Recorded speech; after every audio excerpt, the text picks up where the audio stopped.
Hi, and welcome to Why Do Countries Exist, Episode 31, Cambodia.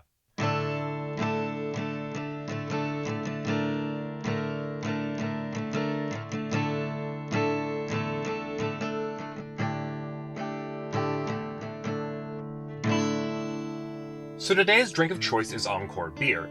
Encore beer is the most populous beer brand in Cambodia. It's a very patriotic beer with the famous Angkor Wat that you'll learn about later on being the namesake of the beer, and with the motto, "My country, my beer" on the front. If Cambodia is as amazing as this beer is, then it's pretty damn good. It has a sort of soft, creamy IPA-like flavor. It's pretty good overall and really cheap. I got 2 bottles for $6.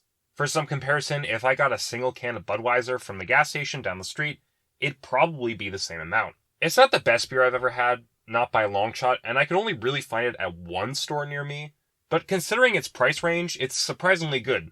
So yeah, if you want a creamy, cheap beer, I would really recommend this one. This good beer is located in Southeast Asia. The Kingdom of Cambodia has Vietnam to the east, Laos to the north, Thailand to the west, and the Gulf of Thailand to the south. Cambodia climate-wise is very tropical. The middle of the country, especially around Lake Tonle Sap and the Mekong River, are very low-lying. And then once you get to the borders of the country, it begins to rise in elevation, with mountains and hills in the southwest and northeast. Cambodia has around 17 million people in the country today. The majority of people are ethnic Khmer. Khmer looks like it should be pronounced Khmer, but no, it's Khmer. Somewhere over 90 to 95% are believed to belong to this group. The 3 largest other people groups in the country are the Chams, who make up around 1 to 2% of the population, have their ethnic homeland in central Vietnam, and tend to be found in the center of the country on the southern coast and around the capital, Phnom Penh. The Chinese, who are believed to make up around 1% of the population and tend to be found in urban areas. And finally, the Vietnamese, who make up somewhere from 0.5% to 5% of the population, who tend to be found among the various rivers and waterways of the country. There are also smaller groups of various tribal peoples known as the Khmer Lao, Laotians, Thai, and then smaller groups of Westerners and Indian expats also living in the country.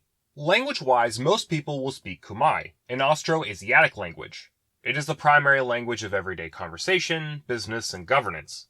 French and English are occasionally used in education and media, although it seems not to be super common. French was formerly more popular in the country, but it seems to be losing more and more influence as the years go by, while inversely, English is gaining greater prominence.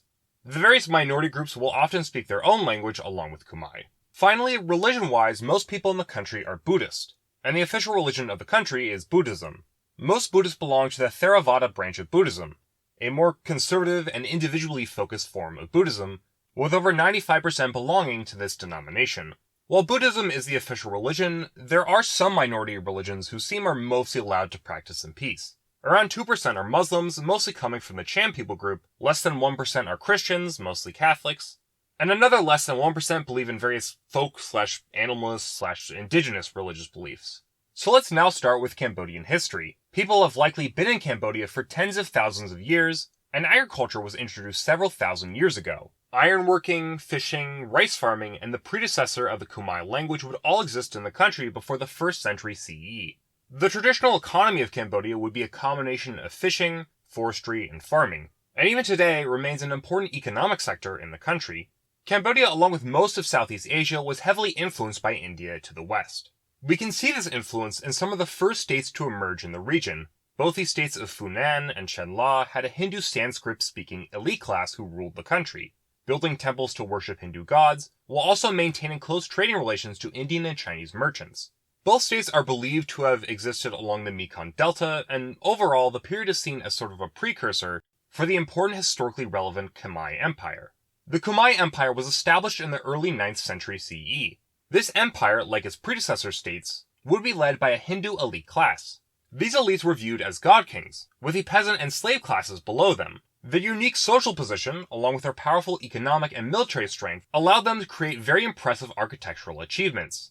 These included massive irrigation projects, diverting rivers to help create barays or large reservoirs. However, the most famous architecture projects would be the various temples built to the Hindu gods. The largest of these would be at the empire's capital at Angkor Wat. Angkor Wat was built in the 1100s, and is still today the largest religious monument in the world. Angkor Wat quickly became a symbol of the country, being used almost as a shorthand for Cambodia as a whole, and serves as one of the most popular tourist destinations in the entire world. The Khmer Empire wasn't just impressive architecturally, but also militarily.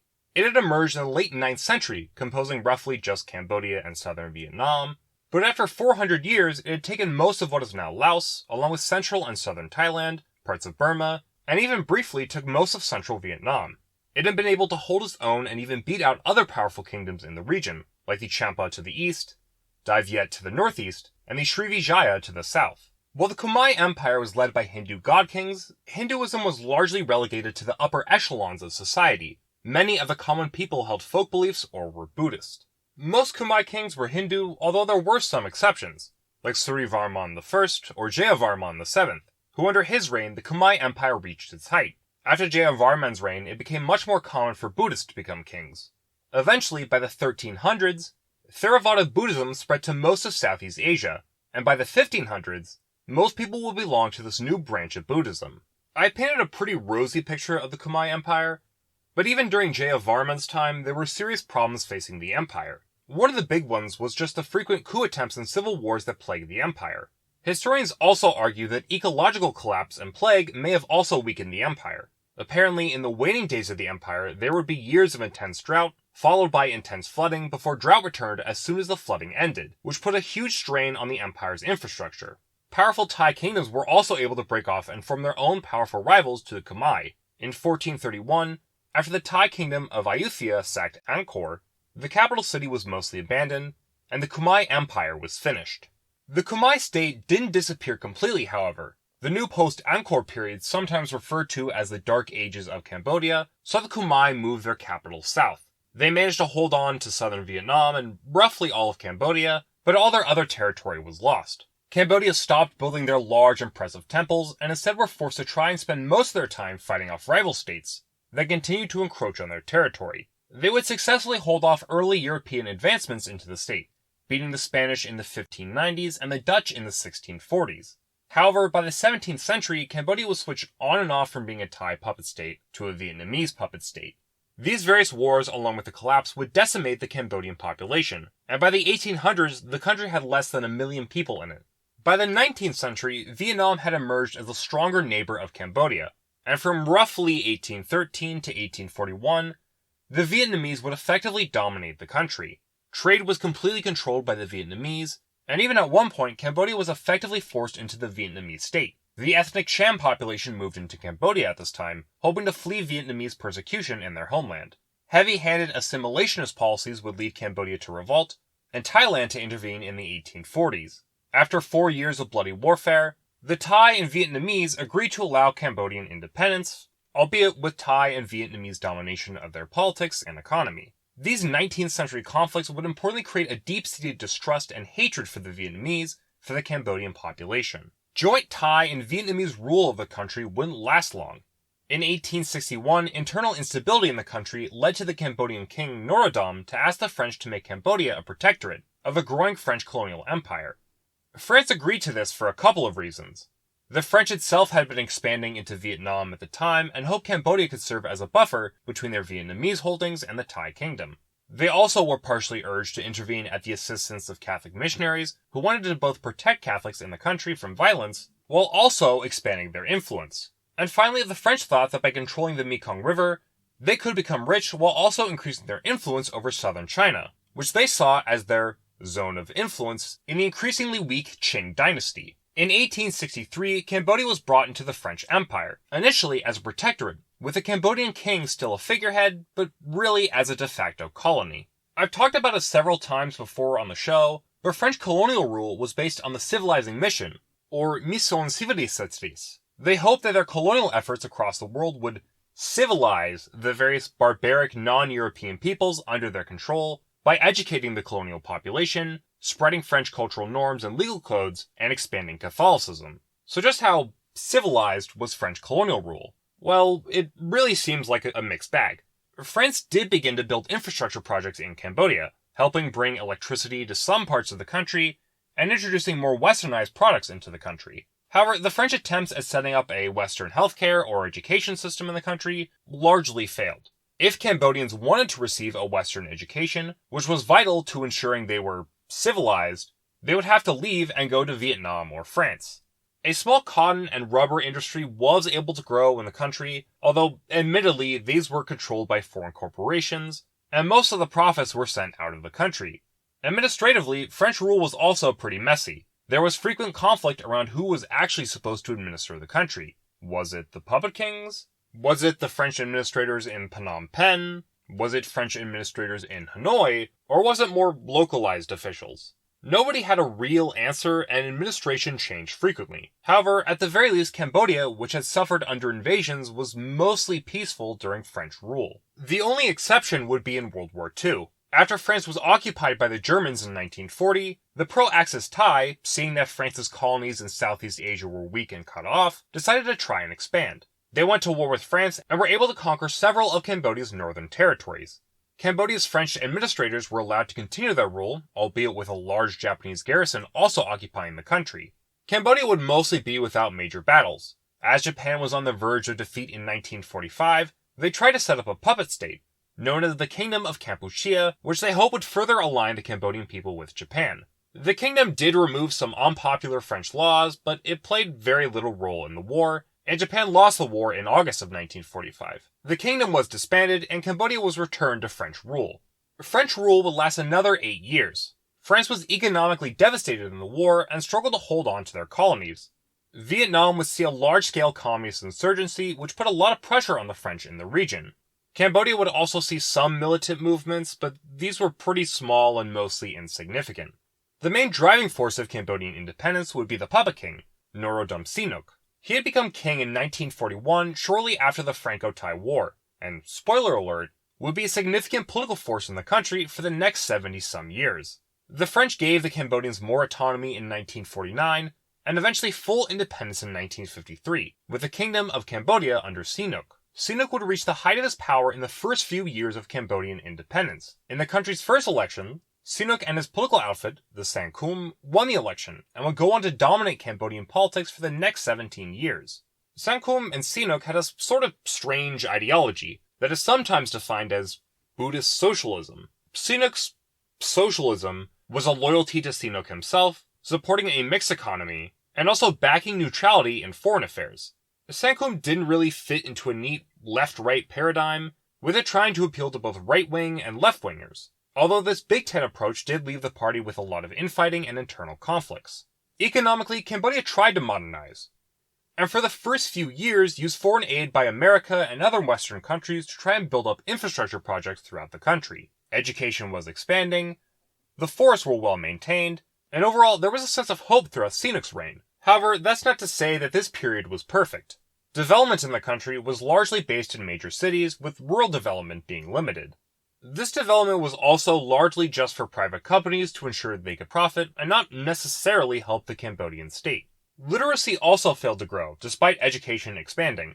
But probably one of the biggest determinants to Sihanouk's power was just the fact that corruption ran extremely rampant. Insurgents and private businesses were able to effectively control and unilaterally profit off of entire sectors of Cambodia's economy. And many Cambodian politicians and bureaucrats were fine with that. Margaret Slocum, in her book, An Economic History of Cambodia in the 20th Century, notes that, quote, it was a widely held public view that tax evasion was practiced universally during Sihanouk's rule. So in other words, Cambodia was a libertarian utopia. But seriously, this severely reduced state revenue and legitimacy. All of this made it very difficult to actually run the country. Also, small side note, I just want to say Sihanouk wasn't king during this entire 17-year period, but he was always the real power in the country. He was king the first 2 years, then he stepped down to be prime minister under a Sankum government, then he elevated himself to be chief of state after the guy who was operating as king died.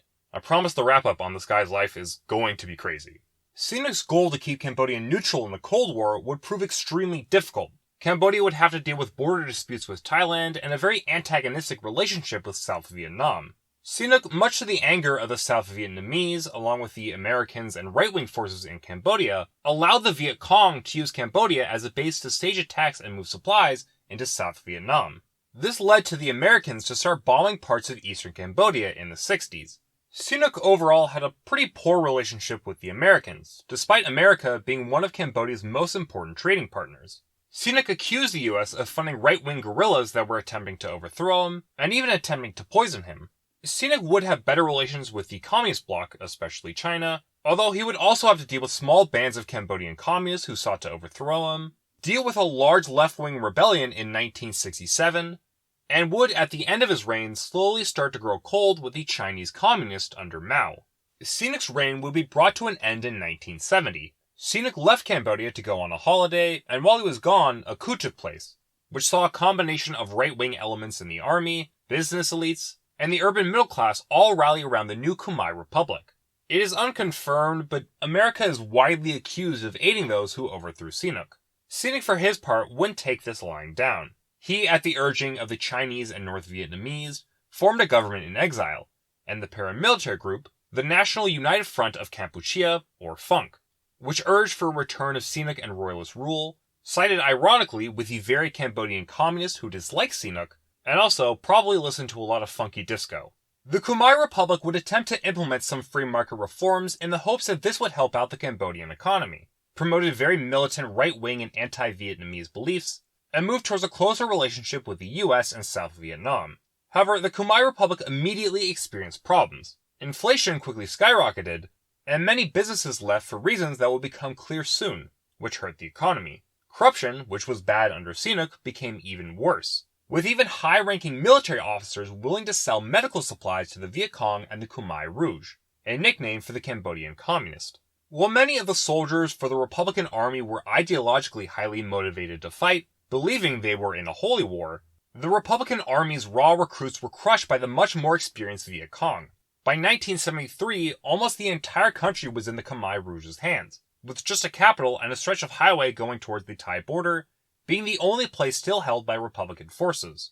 Refugees swarmed into the capital, hoping to find an escape from the conflict, stretching the Republicans' resources extremely thin.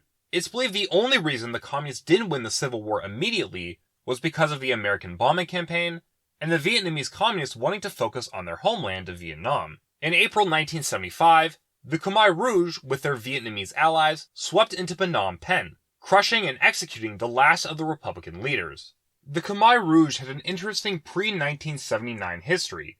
The Khmer Rouge, it is important to note, wasn't really a united organization, but more a collection of Cambodian communists who were fighting against the Cambodian government. The most famous of the Khmer Rouge would be Salo Sar, or by his more famous pseudonym, Pol Pot. Pol Pot would be heavily inspired by Maoism and anti-revisionist Marxism, which led him to put an emphasis on the rural peasantry overthrowing the bourgeoisie, being friendly with Maoist China, and hostile towards revisionist communist governments, like the USSR and the Vietnamese communists.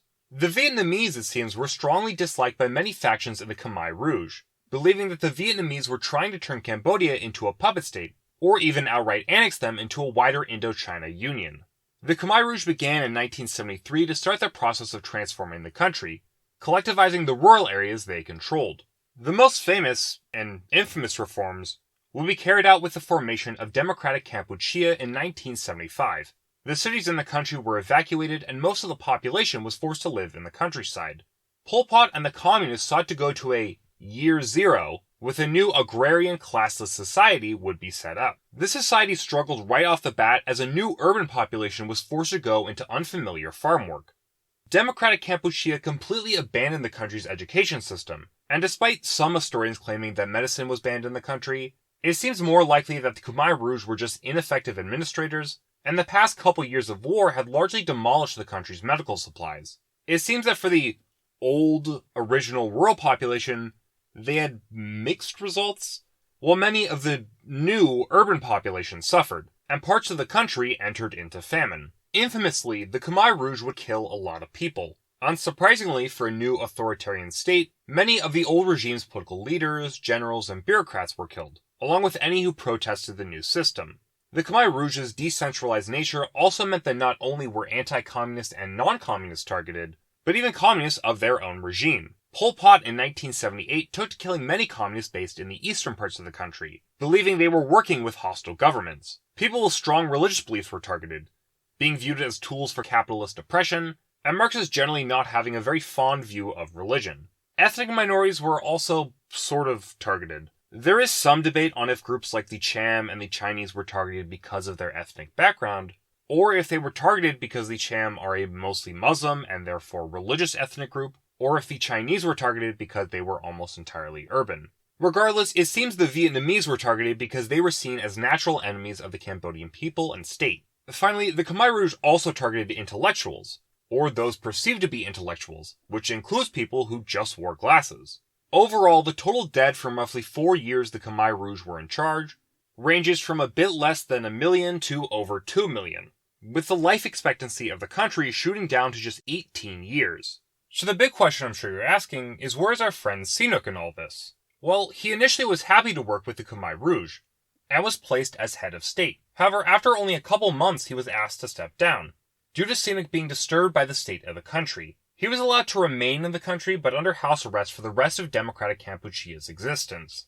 The Khmer Rouge would poetically be put in charge of Cambodia by the Vietnamese, and would also be removed by them. While the Vietnamese should have been on good terms with Pol Pot, Pol Pot's anti-revisionist and anti-Vietnamese ideology, along with consistent small border raids, quickly made the Vietnamese and Soviet bloc grow cold towards the Khmer Rouge. Vietnam allowed defectors from Cambodia into the country, and in late 1978, Vietnam, along with their allied Cambodians, invaded the country, hoping to remove the Khmer Rouge from office, and set up a more friendly government in its place. The Vietnamese outnumbered the weakened Cambodians and quickly managed to retake the capital, setting up the new pro-Vietnamese People's Republic of Kampuchea, or PRK. The PRK was a Marxist-Leninist state, largely modeled after Vietnam. They were led by the KPRP, which then turned into the CPP, or Cambodian People's Party. The CPP largely followed many of the other Soviet bloc states at the time, supporting a mixed economy, but also allowing some limited private ownership. As the years went by, the CPP would become less and less ideologically devoted to communism, until they outright abandoned the ideology in 1991. Essentially turning into a party with no real ideology, besides being pro-status quo and pro-them in charge. They were initially almost unknown and had no real support on the ground until the mid-80s. The CPP would also be friendly with Vietnam, the people who put them in charge in the first place, and the USSR. The Khmer Rouge, while they had lost their power, weren't entirely defeated. The northwest corners of the country were some of the last holdouts of the old regime, and there, a very strange alliance formed that sought to retake the country. It had Pol Pot's Khmer Rouge, working with the Khmer People's National Liberation Armed Forces, or KPNLAF, a organization made up, ironically, of anti-communist refugees who had recently returned after fleeing the Khmer Rouge. And then finally, you probably thought he was gone, Sihanouk and his allies also worked to overthrow the CPP. Sihanouk's new organization, Phun Sen Pak, along with the KPNLAF and the Khmer Rouge, all formed a rival government. This government was supported by China and Western powers like America, who hoped to weaken the Vietnamese who had so recently defeated them. Officially, America only diplomatically aided the rival government, but there are accusations that America also gave them equipment. A large Vietnamese occupying force was the main thing that prevented this rival government from taking over. After over a decade of insurgency, in 1993 a ceasefire was signed. The Vietnamese military left the country, general elections were called, and peace was brought to most of the country. Khmer Rouge remnants would continue to engage the government, but they grew weaker and weaker as the years went on, and by the 2000s, the insurgency and the Khmer Rouge was dead. In the 1993 election, the CPP and Phun Sen Pak were the two main players. The CPP was led by Hun Sen, a former member of the Khmer Rouge who had fled the country in 1977, and then joined the CPP, becoming Prime Minister in 1985. Phun Sen Pak was led by Norodom Ranariddh, the son of Sihanouk. The election saw Phun Sen Pak win the most votes with 45% of the vote, while the CPP got 38% of the vote. After a tense month which saw the CPP threaten to break off parts of Cambodia, a coalition between the CPP and Phun Sen Pak was formed, and the government agreed to be split 50-50. Ranariddh would be Prime Minister, while Hun Sen would be given the role of second Prime Minister. This government lasted for some time until 1997, when the CPP and parts of the military loyal to them staged a coup, overthrowing Phun Sen Pak and exiling Ranariddh, who they believed were trying to take power for themselves. After the 1997 coup, the CPP began to consolidate more and more power for itself, and today under Hun Sen continues to run the country. Phun Sen Pak and other opposition parties do exist, but Phun Sen Pak only has 2 seats in the country's Senate, and opposition organizations are regularly banned, targeted, and arrested. It seems electoral fraud is common in the country, with the latest election having the CPP officially win over 3/4 of the vote and winning every seat in the National Assembly. Local elections in June of 2022 saw some gains for the opposition, but the CPP continues to dominate, and it seems unlikely Hun Sen will give up his power as Prime Minister anytime soon. Ryan from the future, turns out I was wrong on that last statement. Apparently Hun Sen is stepping down soon so his son can take charge. I think for the 2023 election, apparently his son is going to be the successor, but the CPP will still be the ruling party. Sorry if the audio sounds weird, this was like a last minute thing. The 1993 peace agreement also stipulated that Cambodia would return to a monarchical form of government, so we all know what that means. Sihanouk returns as king of the country. Sihanouk seems to have hoped that this position would give him more influence over the country, but both the CPP and Fun Sin Pak oppose giving the old king more power. In 2004 he stepped down and would pass away in 2012. Just to recap his life, he was a French puppet king, then a Japanese puppet king, then a French puppet king again, then an independence activist, then the first king of independent Cambodia, ruling the country for more than a decade where he sought neutrality, but angered both communist insurgents and the US, also forgot to mention this, but he was a film director on the side, was overthrown, joined those same communist insurgents who were backed by Vietnam and China to fight the US-backed government, briefly was allied with the new communist government but then put under house arrest, and then, after that government fell, again joined with those communists with the backing of China and the US, allegedly, against a different communist government with the backing of Vietnam before he became a constitutionally weak king and then retired. I know Pol Pot is probably the most famous Cambodian, and I get it. He's a very infamous and almost comically evil dictator, but I'm surprised I've only heard about Sihanouk once I started researching the country, considering just how important he was to Cambodia and how many twists and turns his life had. Sihanouk would be replaced as king by his son, Norodom Sihamoni, who serves today as the current king. Sihamoni is, unlike his father, a much quieter figure. He has largely let the CPP run the country, instead preferring to serve more in a ceremonial role while also occasionally trying to work through political disputes. The CPP towards the late 80s began to promote more and more free market economics, and this trend has continued to today. Cambodia's main economic sectors nowadays are tourism and textiles. Most of the country's exports are actually a part of the textile industry. Traditional economic activities also continue to play an important role in the economy. Overall, the country has seen growth since the 90s. Cambodia has entered a period of stability, and the country's standard of living and GDP has been increasing. That being said, poverty is still a problem, and most development in the country is focused on urban areas, with rural areas being less developed.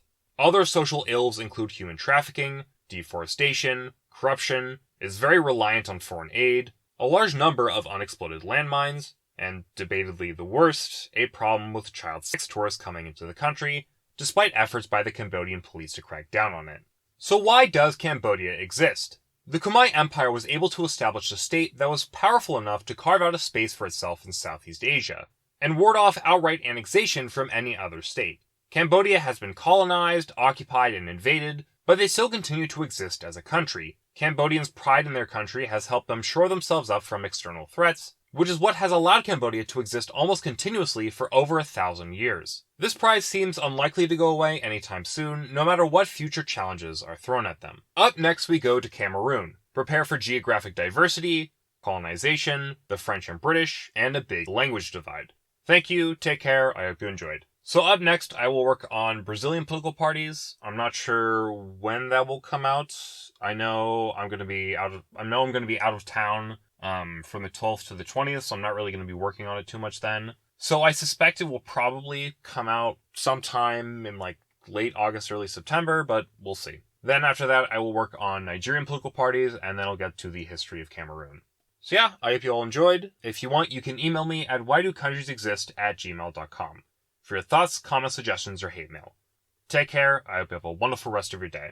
The sources I use for this video are the Diplomat's article, Provincial Results Give Cambodia's Ruling Party Victory in Local Elections, DW News' video, Cambodia Convicts Opposition Figures in Mass Trial, Epimetheus' video on the rise and fall of the Khmer Empire, Fall of Civilizations podcast episode on the Khmer Empire, Geography Now's video on Cambodia, Margaret Slocum's book, An Economic History of Cambodia in the 20th Century, Mr. History's video, A Short History of Cambodia, National Geographic's video on Angkor Wat, Our History's documentary Why Was the Cambodian Genocide Ignored by the West, Real Royalty's documentary on the Cambodian monarchy, Timeline's documentary The Lost World of the Khmer Rouge, Pol Pot's Cambodian Genocide, and then finally Wikipedia.